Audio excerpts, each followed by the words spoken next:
Hello, fantasy baseball fanatics. How you doing? Welcome to the Fantasy MD's Baseball Podcast. Today is Monday, May 9th, 2022. It's our 20th episode. Your host, Dominic Martino, here as always with my co-host, Matthew Arne.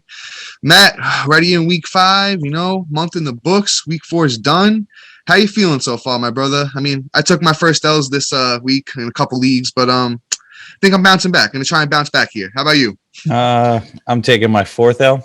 Yeah, it's just nobody wants to hit home runs. No, nobody wants to strike everybody out. It's just like, what's going on? My team's loaded on paper, know, and I'm hurt. So, I mean, it is what it is. I'm going to bounce back. There's only, 22 weeks left of baseball. So I think I'll be all right. Yeah, you know what, my brother? I think a lot of people are having troubles right now. A lot of people are struggling, like you said, especially in the home run area, is a big one. And starting pitchers are dropping like flies. But on that note, that's why we're here, especially today. Today's our infamous waiver wire episode.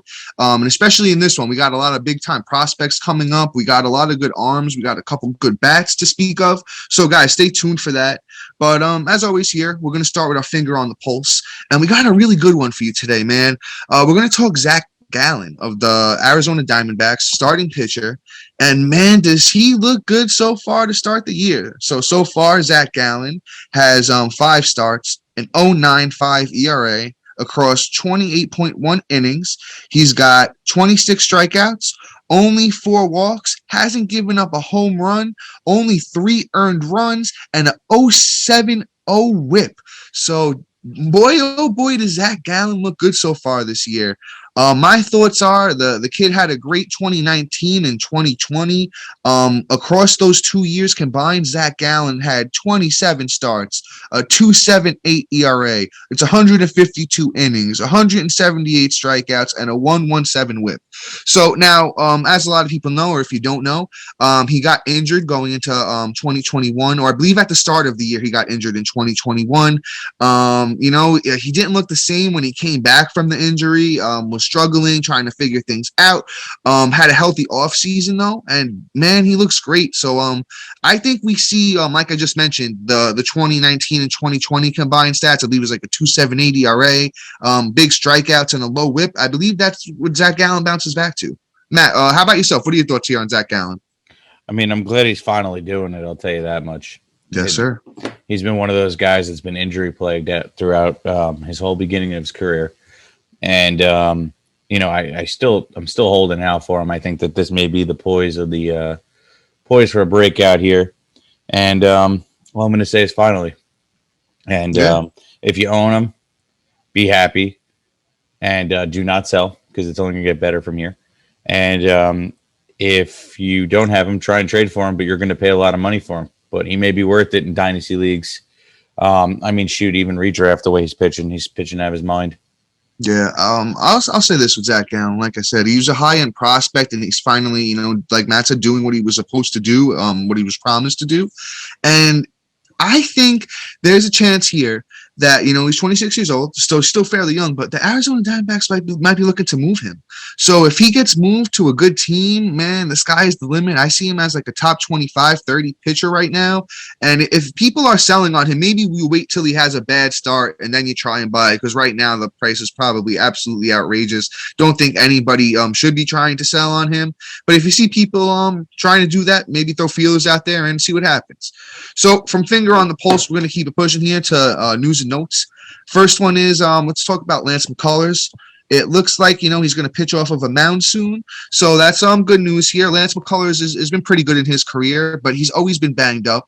Somebody that I think if he's been dropped in your leagues, around now is the time to start trying to go out there and pick him up, stash him on the waiver wire. Stash him on the IL if you have the room for him. But it's kind of tough. I know with all the injuries right now, I'm not super prioritizing him. But hey, if your team is fortunate enough not to be too banged up, you could do worse than Lance McCullers. I'll just throw off what he did last year. Lance McCullers last year, he did across 28 starts. He had a 3.16 ERA, 162 innings, 185 strikeouts, and a 1.22 WHIP. So he was very useful last year, and he actually had 13 wins and 5 losses for the Houston Astros. Lance McCullers once again. So I think he's a decent stash right now, especially at starting pitching, where things are looking pretty bad. Yeah, I mean, I don't know how to say this, but I think last year was the first time he had over like 130 innings in a while. I could fact check myself. Yeah. So no, you're exactly on point. He's never pitched more than 130 besides last year. Exactly on point. So what you're seeing is somebody that finally kind of made it, but he still missed like a month of baseball, even though he did. Oh yeah, well I think that comes with the territory with McCullers. You're kind of gonna miss some time with the kid. You almost like, man, if Mondesi can just get as much time, just only miss a month for once. Matt, where's the haterade? Is it there? It's there. It's here, a different color today. But yeah, I had to make sure. We haven't asked in a while. The fans wanted to know. And I feel, and McCullers is on that list because he's always like this super deceiving. So almost, oh my God, so much upside, but then always just gets hurt. My flagella.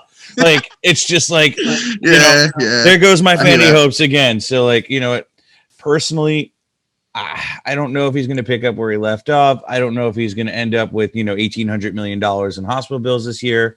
But me personally, I guess it's worth a shot because he's sitting out there at his percentage of ownage.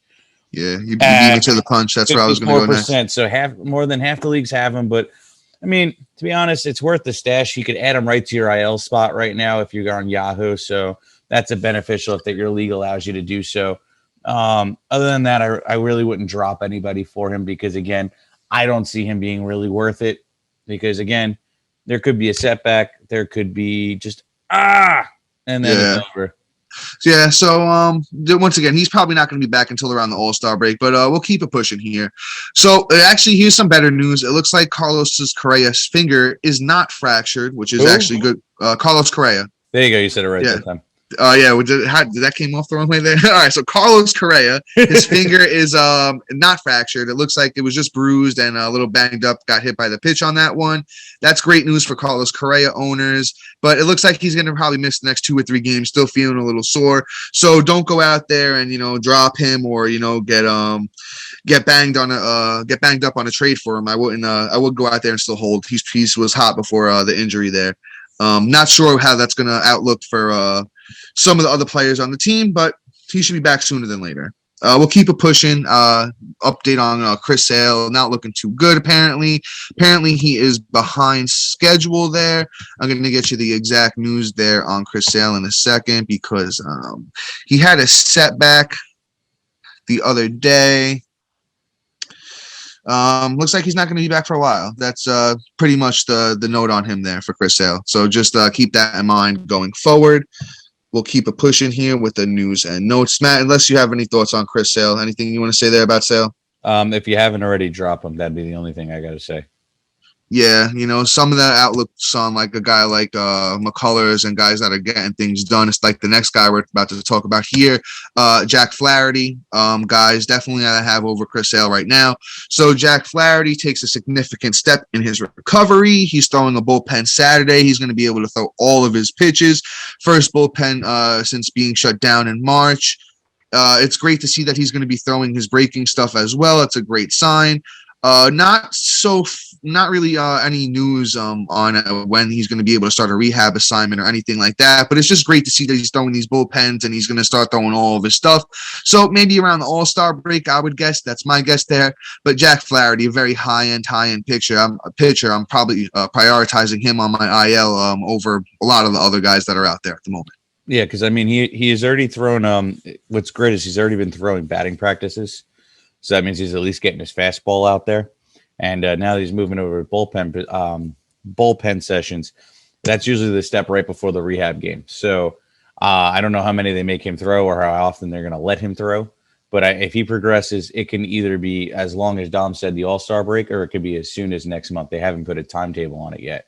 But this is just my opinion because if you just look at the way pitchers' injuries progress, this is one of those things where it can accelerate very fast or take longer because this is where setbacks appear. So it's up in the air right now, but it's encouraging that we might see him in June. in my opinion. Yeah, I mean, I wouldn't be holding out for that because he's going to need at least like 3-4 rehab starts, and those it's going to take a little bit. But it's just good news to see that Jack Flaherty is going to be back sooner than later. That's just great news. So keep it pushing with some even more good news. Looks like Mike Soroka is doing defensive drills, get ready to throw and doing all the right things. Just a guy we haven't seen in a long time, and I'm hoping for the best for Mike Soroka. We just one of the great guys in baseball, and the Braves could use him. Haven't been the same as they were last year. But once again, another guy that I think he said he's hoping to come back around right after the All-Star break, and it just seems like that's the big timeline that all these teams want to throw out for all these hurt pitchers. But we'll see. Just definitely somebody to keep an eye on. I do like Mike Soroka a lot when he gets a chance to come back here. I really hope he does. I mean, the only problem is he literally blew up his Achilles again for the second time last year.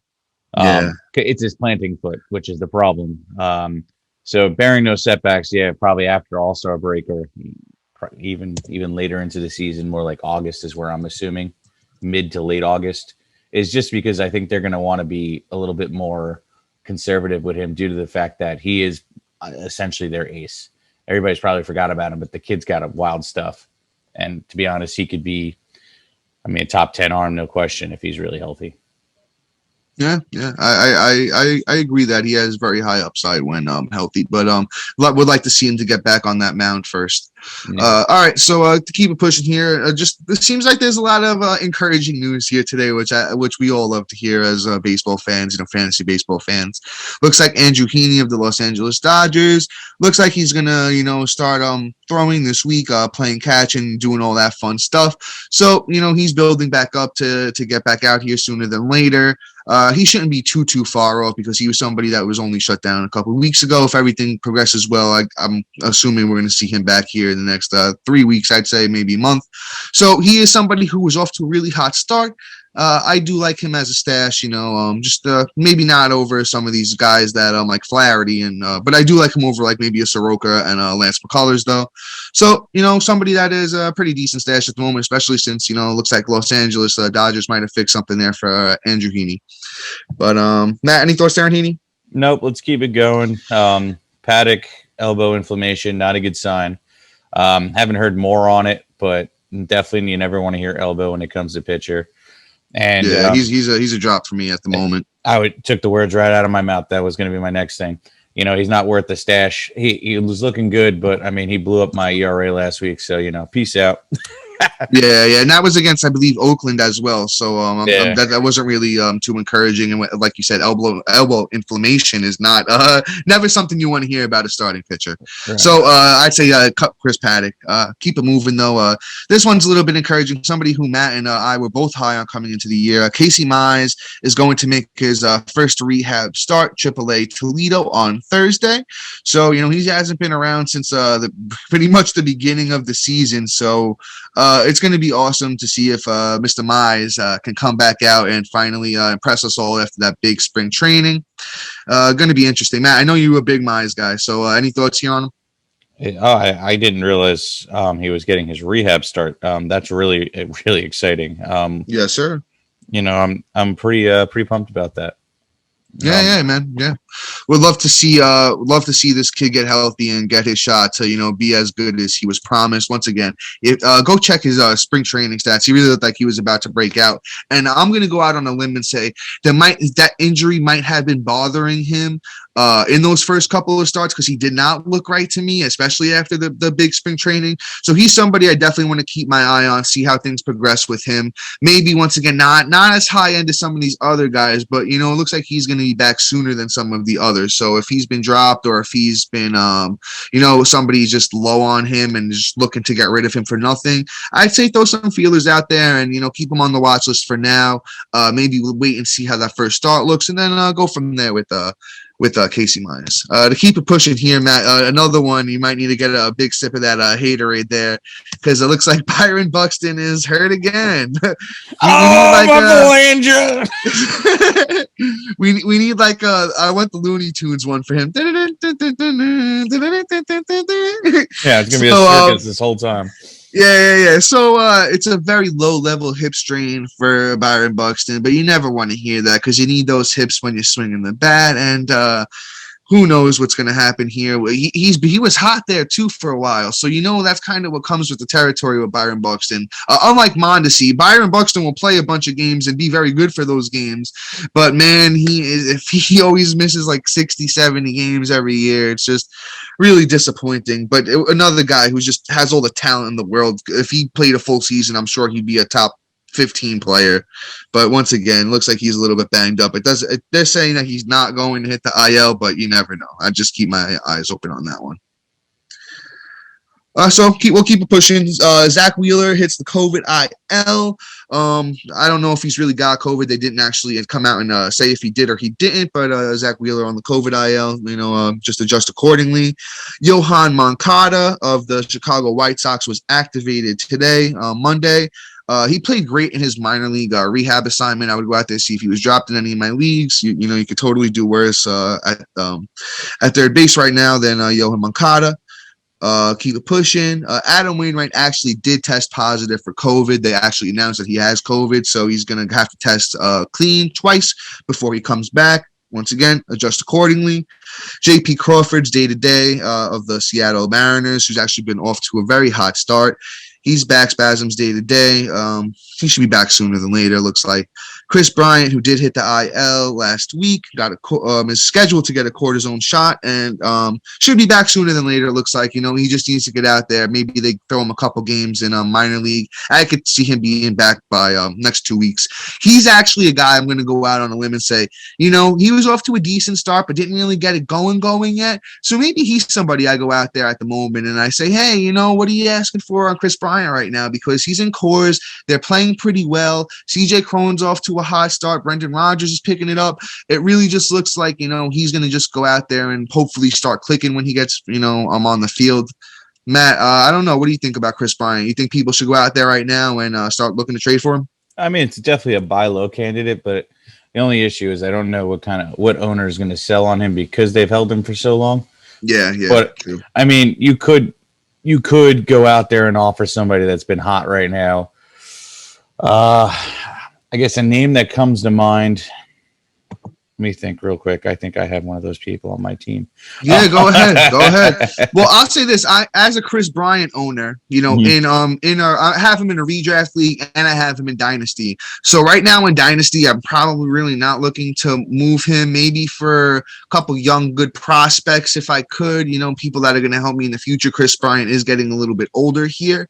But otherwise, you got to blow me away. And redraft's redraft. I mean, if you get the right type of deal that makes sense for your team, go for it. But that's the whole thing. It needs to make sense for your team. I'm just going out and saying that you might be able to get him for 50 cents on the dollar right now because he didn't get off to a super, super hot start. And, people just might be a little bit down on him. They might not, Coors isn't working out. But hey, he's hardly had any time there yet. Yeah. I'm just going out there and say, if you can get him for cheap, go for it. If not, you don't even need to do anything. Yeah, you could throw like a Mackenzie Gore at him. He's somebody. Yeah, yes. Somebody with a sexy name, but probably going to get his innings limited towards the middle of the season. So people probably aren't going to be thinking that too far down the tubes. So you might be able to capitalize on the value. Matt, I think that was actually a perfect recommendation. That's the exact type of trade I'm talking about, and that's why we do this pod because we're kind of in sync there, hand in hand. But we're gonna keep it pushing, guys, because I know this is what everyone's waiting for. We're gonna hit that, that waiver wire segment. Everybody needs help right now, and that's what we're here to do. So we're gonna kick it off with somebody that I went out and I picked up in all of my leagues after I saw the start. That's Mr. Juan Yepez of the St. Louis Cardinals. On Yahoo, he got first and third eligibility. And so far, oh boy, is he off to a hot start. I got his numbers right here for you. So far, in 5 games, 19 at-bats, Juan Yepez has 4 runs, 3 doubles, 9 hits, a home run, 3 RBIs, a walk, 4 strikeouts, and he's hitting .474. So he's just off to a torching start right now. And I'll say this: Juan Yepez is somebody who was a darling of the Arizona Fall League in the offseason. That's where I learned about him personally. He had a great showing there, and so far this year in AAA, he was off to a great start in 22 games. Juan Yepez in AAA this year had 15 runs, 9 bombs, 26 RBIs. And he hit .279. The year before, 2021, he had 27 bombs, hit .286 across 111 games. So the thing with Yepez is he's got big power, not a steals guy at all, and he's going to hit. Looks like for a decent batting average, he's been hitting 5th in that St. Louis Cardinals lineup with Nolan Arenado and Goldschmidt and everybody else there. It just looks like a great setting for the kid. He's 22% owned in Yahoo right now. He's personally my number one waiver priority as far as these prospects we're about to cover right now. So he's somebody that you really need to go out there and get, as far as I'm concerned. Yeah, I mean, Dom, you hit it right on the head. I don't think I need to say much more about him because you covered everything but where he was born.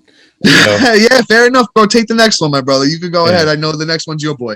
Yeah, so this has been one of my favorite prospects for God knows how long outside of Bobby Witt, and it was really upsetting that Oh, let me say the name first, so I don't just go into a backstory like I always do. And that's Bryce Lewis of the Minnesota Twins. And the reason why I've been anticipating this because the guy tore his ACL about 2 years ago, and it was pretty unfortunate. And the second I saw the alert, I was like, I picked him up in every single league I'm in because the kid's going to be incredible. A lot of steal upside and whatnot. Let me just pull up what he did last leading up to this season, and by God. Yeah, I'll just say this. I like Bryce Lewis a lot too. He's a very, very, very talented young kid, and it's great to see that he's finally getting his shot here with the Minnesota Twins. Yeah, I'll preface this real quick while you're pulling up the numbers, Matt. The thing is I'm not sure what they're going to do here if Correa is healthy. It looks like he is. I didn't want to get too into it until we actually got to Bryce Lewis. So the thing is Correa might be back within the next week. So I don't think they're going to send the kid down or anything, but I don't know if he's going to play every single day. So I would just be keep my eyes on what's going to happen here. Yeah, I mean, there is that possibility, but I mean, we could also see him get bumped to third. Yeah, no, I'm just saying, just keep your eyes. Just keep your eyes. Yeah, exactly. So, I mean, the reason why this kid got called up, and with Correa being there to block him and him being hurt, was the perfect opportunity to showcase the guy. But I mean, I think they messed up because I mean, he had 21 runs this season in the minor leagues, 3 home runs, 11 ribbies, 8 steals, batting .310. That's some incredible numbers from a minor league player and somebody that probably should have made the team coming in. But I mean, they just had to go and pay Correa $1 bajillion. So that's where we could possibly see him get pushed down. But luckily, Correa don't like staying healthy every season. So, that could be the other thing where he would just see him bounce up and down. At that point, he isn't really worth it. But at this point, I think you pick him up, see what happens. And then, the second he gets sent down, you drop him if he gets sent down. Yeah, I'm there with you, Matt, on Bryce Lewis. Right now, Bryce Lewis is 25% owned on Yahoo. So far, only 3 games, 10 at-bats. He's 3 for 10, hitting .300, so he looks great. Got a double in there. No counting stats, no bombs, no RBIs, no steals yet. But, those are going to come. Those are going to come with the kid. He's been off to, like Matt read you his stats there. He's off to a great start this year. I think he's, as far as priority goes, I think he's just a smidge behind Juan Yepez. I think they go hand in hand as far as I'm concerned. Definitely guys you need to go out there and roster. I would say because they're different positions though. Bryce Lewis is a shortstop. Juan Yepez got first and third. So adjust accordingly. Whatever you need on your team is what I would do and go out there to get these guys. And just a heads up on it too before we move on. He got his home run. He hit the freaking wall, which was just upsetting. And, yes, sir. Hit a double. I mean, he's had a hit in every start he's had so far. So, I mean, the kid's looking like he's coming out and just going to say, hey, I belong here. So, he's really encouraging in that aspect. But go ahead and move on to your next guy. Yeah, no, I fully agree with you. Like I said, he looks very, very, very good so far. Definitely Bryce Lewis is somebody you need to go out there and invest in at the moment. If you need a shortstop, you need some extra hitting on your team. It looks like he's going to be very, very good. So keep it pushing here. Here's another, once again, prospect watch here. This is the prospect part here of the waiver wire. We're going to get to guys that, are in that aren't prospects in a little bit, but we just want to run through these names first because the Super 2 has passed according to me and everything I've seen. That's why all these prospects are getting called up. We're going to see even more coming up, according to me, in the next month or so. But to keep it pushing here on the waiver wire part of this, we're going to talk about Alec Thomas, outfielder of the Arizona Diamondbacks. He's a very, very high-end prospect. He looks good so far in the minors this year across 24 games, 101 at-bats. Alec Thomas has 19 runs, 8 doubles, a triple, 4 bombs, 14 RBIs, 3 steals. Actually, I love this. 13 walks to 16 strikeouts. It's almost 1-to-1, and he's hit 272. But I'll even go back in 2021. Alec Thomas hit 313. In 2019, he hit 300. 2018, he hit 333. So to me, he has a nice power speed combo. If you had to ask me, if he stays in the lineup all year, he could possibly be maybe like a 15-15 type of guy. Give you a decent batting average. I think he's somebody. Once again, we have another position here. Alec Thomas is as an outfielder, so just another guy here that you could take a shot on. I love these high-end prospects when they come up. You always give them a shot and see what they could do because you never really know which one of them is going to pop off. Right now, Alec Thomas is only 17% owned. Once again, we didn't do this on purpose, but if I had to prioritize 3 we talked about, I'm going Yepez, Lewis, and Alec Thomas in that order. So, I mean, definitely somebody out there that's actionable. Yeah. I mean, I really don't know too much about the kid, but I will say the only thing that I probably would deter me from him is the team he's on. I don't think there's going to be a lot of opportunity for the counting stats. So, I mean, you're probably just banking on his steal potential and probably batting average. Other than that, he really doesn't hold too much fantasy value this year, even if he stays up and, comes out hot. There's nobody to really give him any kind of boost. But let's move on to a local guy up here, and that's Bryson Stott. Ultimately, I thought he was going to break out and kind of go off this year, but he looks like he's just been kind of middling down and averages come down to a 1.35. He's only has 4 ribbies and 1 run. But the only reason we even bring him up is because he's on the Phillies with a bunch of big bats. And, there is that potential to kind of break out and come back. He is hitting towards the bottom of the lineup as well. So that's also affecting what his production could be because, I mean, shoot, he just gotta get the opportunity, I think. Yeah, I'll say this with Bryson Stott. The reason I really wanted to bring him up and talk about him is here because he did get sent down earlier in the year after the first 11 games. I believe he did break camp after spring training, and then got off to a really bad start. And like Matt just read you his numbers there, he really did nothing. But the thing is, they just called him back up 2 days ago after getting sent down to AAA. Mr. Bryson Stott in 9 games in AAA, 36 at bats. He had 12 hits, 2 doubles, a triple, 2 home runs, 7 RBIs, 2 steals. 3 walks to 10 strikeouts. You don't love that, but he hit 333, Bryson Stott. So, he went off there, did very well. So let's see if he, when he just came back up, if he could, keep that rolling. That's what I like to see. That's something I liked about Juan Yepez because he was tearing it up in the minors right before he got called up. And if a prospect can keep that going, you love to see it. You love to see that. And I think Bryson Stott will eventually be great. And, maybe he will be this year. I think he is pretty much below everyone we talked about. I think him and Alec Thomas are kind of close, but I'm definitely, as far as shortstops go, definitely prioritizing Royce Lewis over Bryson Stott. So we'll keep it pushing, though. This guy actually just got sent down, but we're still going to mention him here. That's Jaron Duran of the Boston Red Sox, somebody that I know Matt is pretty high on. So, Matt, I don't know if you want to take the lead here with Mr. Duran. Yeah, I mean, Duran's a great talent. He's not really going to overwhelm you with power, but, I mean, he's going to be on the Boston team, which means he's going to get a lot of runs, a lot of scoring opportunities that way. And he'll probably be, if he gets himself and wills himself into that lineup and gets an opportunity again, probably be one of those, 5-hole hitter, 7-hole hitter, or, I mean, if they allow him to climb that high into it, I would see him in a 1 or 2-hole hitter because the guy can steal. He's one of those guys that, has the 40 steal upside. So, there's that. So, just keep a lookout for him. But last year when he came up, he was not impressive. I scooped him up almost immediately. and he was just a flat out bust. But they did let him finish off the season. This year, he did not break camp. Got that one little opportunity. He did get a hit and did get a run, I believe. That was just about it.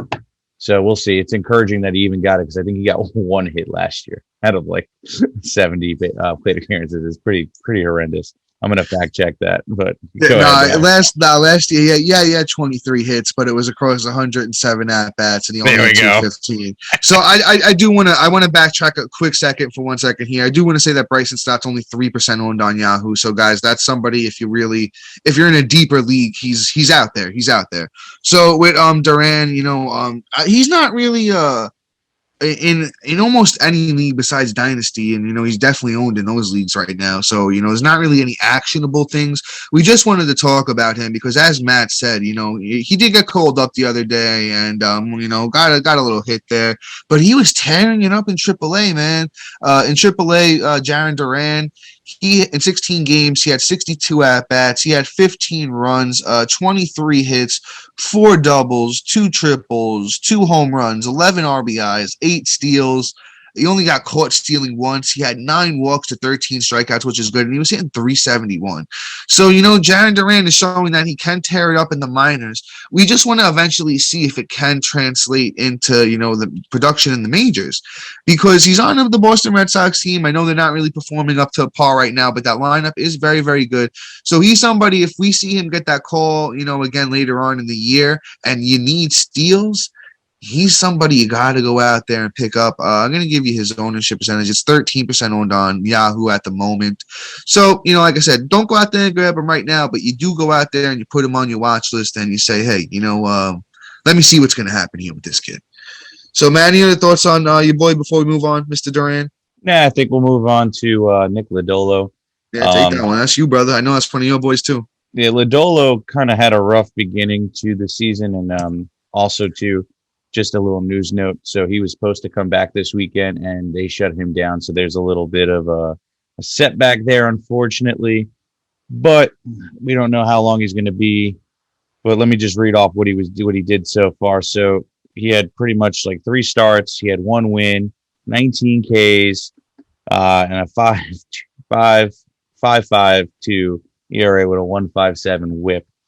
I believe so his last start before he got hurt on my birthday, funny enough, was his final breakout one, and that was he got the W, 7 Ks, 1.59 ERA with a 0.88 WHIP, which is fantastic, and that was against St. Louis, so that was a decent lineup he had to pitch against. Yes, so, we'll say that, but I don't know if it's a home or away. It was probably away because that park is just horrendous to pitch in. But I mean, the kid has a lot of upside for when he does come back. He's somebody I'm not number 1 waiver priority the second he's available, but someone to keep watching because I want to see him do a little bit more. But the sad part is he's going to have to pitch half his games in Cincy. So that's you pretty much hit the nail on the head there, my brother. I'm just gonna chime in with this. He was, as you said, he was supposed to come back Saturday, but he felt some soreness in the back after throwing. So I don't think he's going to be out too much longer. That's why I did want to include him here. He's very, very talented pitcher. He, as you said, he got off to a rocky start, but he has a great minor league track record, man. In 2021, he did only pitch 50 innings, but he had a 2.31 ERA across 13 starts, 50 innings, 78 strikeouts, and an 0.96 WHIP. So that's why we are excited about Nick Lodolo over here at the MDs, as everyone else should be, in my opinion. I think with Lodolo, who's actually 22% owned on Yahoo, he is eligible to be put on the IL in Yahoo. He's like deep. I would do that in deeper leagues right now, but just not really too actionable, otherwise in any other leagues that aren't deep or don't have unlimited IL spots. All right, so that's it on Nick Lodolo. We're gonna keep it pushing here to somebody who actually showed out yesterday, man. Mr. George Kirby of the Seattle Mariners, and man, he went 6 strong, didn't give up a run, 7 Ks against Tampa Bay. wow. Just that's the only word you could say about that is just absolutely wow. He was the number 3 pitching prospect, I believe, that hadn't pitched yet in the MLB. 46% owned on Yahoo right now for Mr. George Kirby.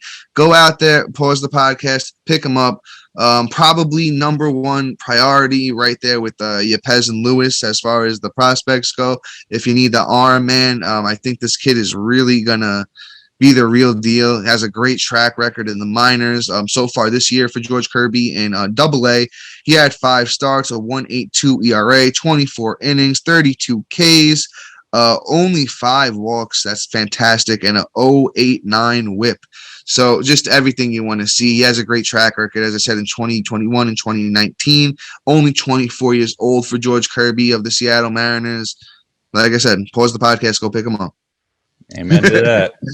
I don't think we even need to go any further other than, man, Seattle's starting to look like Milwaukee over here, where they're just churning out pitchers.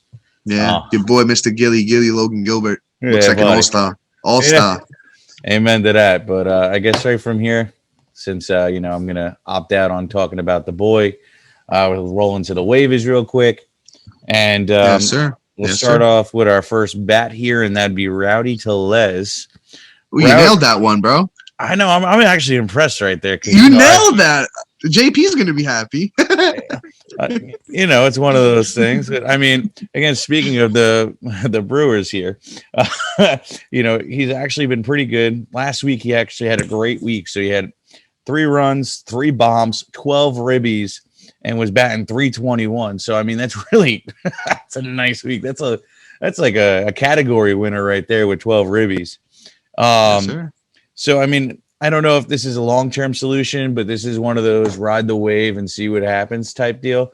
I mean, Rowdy has never been this guy that I like. You even kind of hear his name around the league, other than he just sounds like he's just going to get Rowdy in the club. Yeah. So, let's hopefully he gets Rowdy for your lineup for at least the next week and kind of manufactures you a win. Yeah, I agree with you there, my brother. I prefer the term juice the orange. That's what I like to go with. So that's exactly what you do here with Rowdy Tellez. He's actually up. I didn't even realize this when I was writing the draft for the today's episode. I did not see his. I don't think he was at 74% owned on Yahoo. That's where he is now. So I do apologize. He might not be out there in your league. But as Matt said, it's not really like a must-add situation with him. It's if you need a first baseman that's got a little bit of pop in a great lineup where he's going to deliver the RBIs. He's a guy that you could go out and add if it does happen to still be there. Once again, on the year, Rowdy Tellez has got 15 runs, 7 bombs, 24 RBIs. He's hitting .258. So don't expect a great batting average out of him, as he's never really done that. But it looks like that, he's a guy that definitely has some pop in that bat. So we're going to keep pushing here to our next player. If my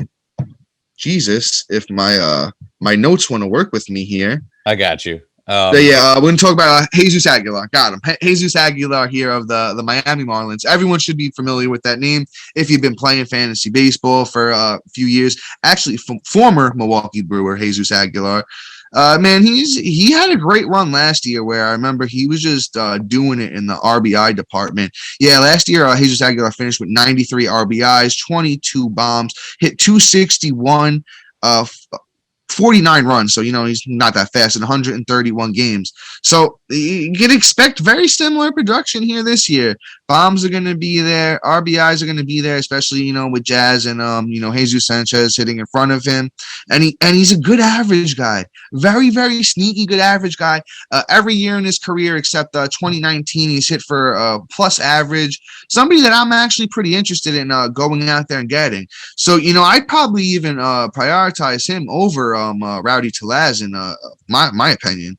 I'm going to grab you his ownership, 33% owned on Yahoo. So you go out there. I'm actually going out there and I'm getting him over Jesus Aguilar. I mean, Jesus Aguilar over Rowdy Tellez. Matt, what do you think? You agree with that? Yeah, no, I think that it's a great ad. 33% too. I think he should be at least at 50. First base really wasn't that deep this year, and a couple guys aren't performing. So definitely somebody at least, let's ride the wave. Let's see what happens and, go from there. There is at least that history of him being good. Plus that last week was just ridiculous. But I think we can move on here. You pretty much covered it, and that's our next guy here, Brendan Rodgers of the Colorado Rockies. He's about 37% owned. He had a great week last week. He went 4 runs, 1 bomb, 4 ribbies, batting .292. I'll take that, especially with second base and shortstop eligibility. So, if you're hurting with not shortstop, second base, which is a pretty rough position. It's somebody you really want to add. He didn't start off to a hot start, but I think he's finally starting to catch it, and that team is starting to heat up as well. And just a heads up, everybody, if you haven't been paying attention to Colorado Rocky bats just in general, once the weather starts getting a little bit warmer, that humidity starts rising, that ball starts flying out of that park. So this could be the precipice of a nice little breakout for a little run here for Brendan Rodgers. Yeah, man, I'm backing up everything you said there. He's one of my guys that I, thought was going to have a big year coming into this season, kind of dropped the ball at the start of the year. But as you said, you pointed out his stats there last week. It looks like he's really starting to pick it up. I bet you he was dropped in a bunch of leagues. Love that second base. Yeah, I dropped him as well. So I love that second base shortstop eligibility, as you said, on Yahoo. Not sure if he has that everywhere. And once again, like you said, 37% owned. You could go out there and you could do worse than the kid. Coors is a great park to hit in. Matt, I feel like I'm repeating everything you said. Just everything Matt said, great lineup. Go out there and get the kid. Give him the chance right now, especially in deeper leagues. That's all the bats that we got for you here for the waiver wire. So we're going to switch over to starting pitching. And damn, man. Who's another team, Matt, that looks like they got something figured out with starting pitching? The Minnesota Twins. This kid, Josh, I believe it's Winder. Josh Winder, right? Once again, I'm not super familiar with the kid, so we're gonna go with Josh Winder. Somebody correct us if we're wrong there. Man, he looks lights out. I'm gonna give you his stats so far in the year for the 25-year-old Josh Winder of the Minnesota Twins. So far, he's got 2 starts, but it's 5 games overall. So he came out of the pen for 3 of those games. A 1.61 ERA, 22 innings, 20 Ks, only 4 walks, and a 0.71 WHIP. So, man, it looks like Minnesota's got something going on with those young pitchers over there. Very, very impressive so far. He's got, and Mr. Josh Winder has got a great track record in the minor leagues. Last year, 2.62 ERA. The year before that, 2019, he had a 2.65 ERA across 125 innings. It looks to me like he may not be the hugest, biggest strikeout guy, but it looks like he's got great control and he knows what to do with his stuff. So I'm expecting a low WHIP, a decent ERA, and maybe not a big amount of innings, but once again, at least juice the orange with the kid. Looks absolutely lights out. I'm gonna pull up his ownership percentage. But my brother, what do you think about this young kid, Josh Winder, 28% owned on Yahoo? I think he's an ad. I mean, even with this kind of production, even if he flares out tomorrow, you at least want a shot and a piece of it. 23% is a little too low, and I mean, the way everybody struggles for starting pitcher, I think that he's a great little ad, and do it now before everybody else kind of catches on. And I guarantee tomorrow, 95% of the podcast are going to be saying his name. So yeah, exactly.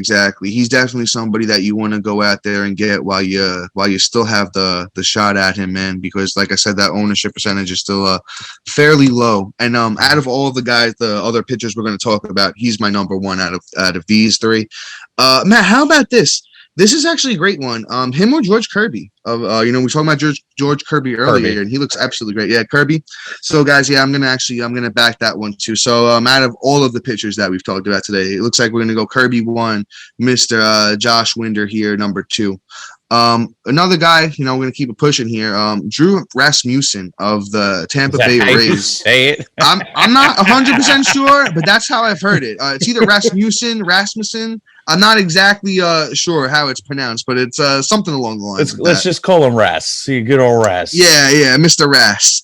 So he's 53% owned on Yahoo, a little bit more than some of the other guys, and he's got a pretty good track record. Once again, I'm telling you, Tampa knows what they're doing with these starting pitchers as well. So it's another team that if they got a guy here, keeping my eyes out on him. Going to give you a stat so far: 28 innings, 3 wins, 26 strikeouts, 2.89 ERA, and 0.96 WHIP.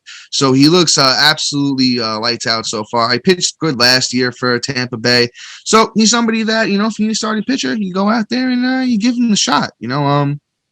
Matt, your thoughts on him? Did I say I said 53% owned on Yahoo, right? Yes, you did. So okay, you did again. Making sure. So, everyone's got to know. Yeah, I actually picked him up today. There you go. I'm hurting for a starting pitcher with, being down Lance Lynn, Jack Flaherty, and Blake Snell. So, I'm somebody that's at the victim of, no pitching. I think that there's some good upside. I love Tampa as a whole just because of the park. I love that they know how to develop pitchers. I just want to see how long this kid actually stays up for. But I'm not really looking for long term. I just want to ride that wave and, help me manufacture a couple wins along the way while he's still benefiting from him being up. So our next guy here and our last guy for the list is Jordan Hicks. So Jordan Hicks is Dom. You could take him since you've been mentioning him the last couple weeks. Yeah, well, I'll tell you this. The reason that I did want to, throw him out there again this week is that he's building up. He's progressively throwing, more innings, which I do like. He hasn't had the best results yet, but man, I've watched a lot of his starts. The stuff is there. The stuff is absolutely ridiculous. He's got a couple of good starting pitchers there to learn from. He's got Wainwright, McCullers, just vets that, have been good in their career that, are just could show him a couple things.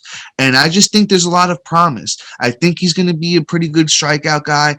I think the ERA is going to be good because I think he's going to be able to suppress runs. The St. Louis Cardinals have an absolutely outstanding defense, probably one of the best in the leagues, in my opinion.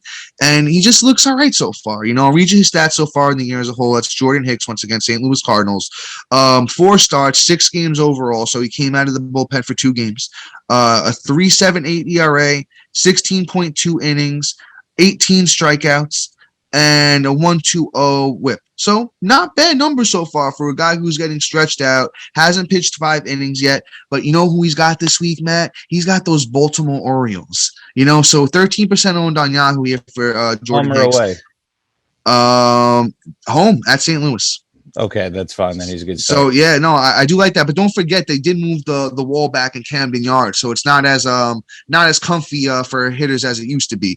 But May 12th, Jordan Hicks, Baltimore Orioles. That's definitely a start for me. 13% owned on Yahoo, widely available.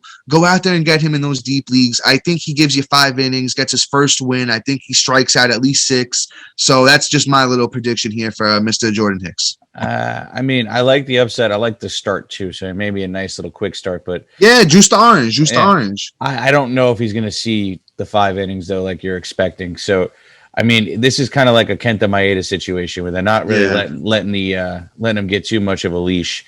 So, I think we could see the 4 starts. I think we're going to 4 innings. I think we're going to see that for a while. And it's probably going to fluctuate between 3 and 4, and that's going to affect if he gives up a run or not, because that's going to meet a review on the week. See, as well. I think there's some disadvantage to owning him though, but he's worth the flyer. You know what?